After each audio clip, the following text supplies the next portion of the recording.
Hi guys! Magandang gabi. Welcome back po dito sa Gandara SRU channel. Andito na naman nga po akong muli nagbabalik.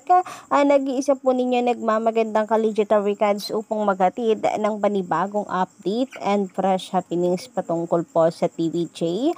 Mga balita na may kinalaman sa Itbulaga at sa loob at labas ng showbiz. And para nga po sa video ito, ang ating pag-uusapan ay pumapatungkol po sa kaganapan kanina sa Itbulaga. Lalo na po dito sa portion na bago po nating inaabangan sa Barangay Cinema ng Sugod Bahay mga kapatid. Sapagkat tinugon na nga po ng TVJ ang request po natin na sana magtuloy-tuloy po na gumawa silang segment na pangbata naman at mga bata naman ang magtagisa ng kanilang talento.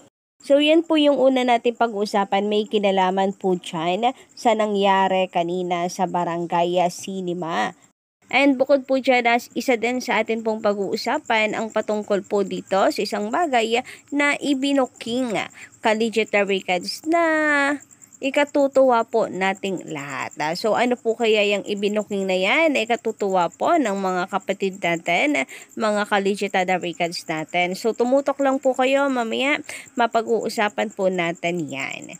But before that, sa mga bago lang dito sa akin channel, ngayon lamang po na pabisita, maaari po ninyong pindutin ang subscribe button at notification bell na nandyan sa baba para kayo po maging updated sa mga balita po natin na nasasagap araw-araw. Basta patungkol po sa Itbulaga, sagutan po natin yan, ganun din sa loob at labas ng showbiz. Kaya naman pakidamay ng notification bell guys para po kayo ay ma-notify every time na may bago po tayong reaction na video. So ito na, simulan nga po natin guys ang ating balitaan at unahin po muna natin tungkol sa balita dito kay Kuya Willie Revillame nalalapit na welcome back party sa July 14, 2024, araw po ng linggo, nagaganapin sa New Frontier Theater. So napakalawak po ng theater na yan, mga ka-Darbicads, at marami po tayong mga kapatid na makakapasok po doon para makisaya sa welcome back party ni Kuya Willie Revillame. So mula nga po dito sa isinulat ng Abante News, Willie Revillame magpapaula ng papremyo sa New Frontier Theater. Nako, napakaswerte po ng mga makakadalo po doon sa mismong paggaganapan ng welcome back party ni Kuya Will. Kaya naman kung gusto nyo pong maambunan ng papremyo ni Kuya Will, eto't ibabahagi na rin po natin sa inyong mga ka-Darbicads ang tatlong paraan para makapagpabook po. So, on 3 ways, ayan narito. I-click lang daw po ang message sa Will to Win na Facebook page. Official po ha, may naka-verify naman po yung account na yon. So, mas mapapabilis kung dati na po kayong naka-follow sa kanila pong social media. So, ang pangalawa pong paraan, guys, kung tinatamad po kayo na pumunta sa Facebook, pwede naman pong dumiretso na kayo sa Messenger. I-search nyo lamang po or hanapin ang Will to Win na Facebook Messenger. May verified din naman po yun. Kapag sinearch nyo po sa Messenger Will to Win tapos naka-verified po yung account, yun na po yun. And then, diretso na po kayo magpabook. And then, ang pangatlo, kung hirap pa din po kayo dyan or di kaya hindi napapansin yung inyo pong message, kasi may kahirapan naman po talaga for sure, ay inuulan na po ng message ang messenger po ng Will to Win. Ito, i-scan nyo na lamang po itong nandito po sa inyong mga screen. Ayan yung pangatlo, i-scan nyo lamang po yan. And then, magpabook na po kayo. So, I hope na nakatulong po tayo na ikalap ang impormasyon po nito para po sa mga gusto pong magpabook at pumunta po sa Frontier Theater kung saan po gaganapin ang welcome back party ni Kuya Will. Sabi dito, sa linggo, 4 p.m. na nga ang pagsisimula ng Will to Win game show ni Willie Revillame sa TV5. Special show muna yun na welcome back party nga ni Kuya Will sa Kapatid Network. Pero ang chikang nakarating sa amin na mula sa isang taga Media Quest, magpapaula ng papremyo si Willie sa episode na iyon ng Will to Win. So eto, grabe. For sure, hindi lang po kayo ang nagulantang sa balitang ito.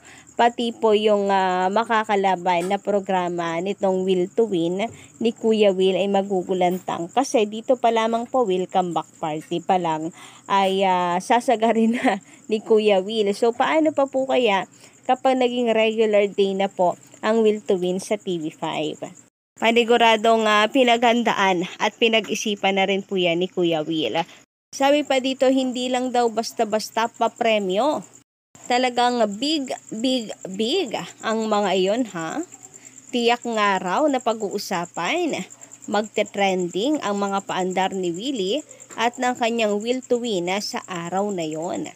Nako, mukhang pakotse. May pakotse pa itong si Kuya Will kasi bongga eh. Baka nga may maswertehin pa sa host and lot. So malaman po natin yan. Sabi pa dito, nako, tsak din, nadudumugin ang show sa New Frontier Theater sa Cubao, ha? Pero nothing to worry raw. Sapagkat marami raw, itatalagang security ang TV5 at Araneta City para maging maayos ang lahat. Para nga raw sa detalye, tumutok lang sa Will to Win Facebook page ng TV host producer. Ngayon naman, dumako tayo mga kadarwikads dito sa mga kaganapan kanina sa Itbulaga, especially sa Sugod Bahay, mga kapatid, or pa Barangay Cinema, rather po dito sa barangay nila Mayor Jose Manalo. Pero this time, may para po sa mga bulilit, natin pong mga talented, sapagkat naghahanap po ang TVJ or ang Itbulaga na magiging Child Star of the Year. Isa nga po ito sa pinakabagong inaabangan natin pong mga Kalijita Darwikads.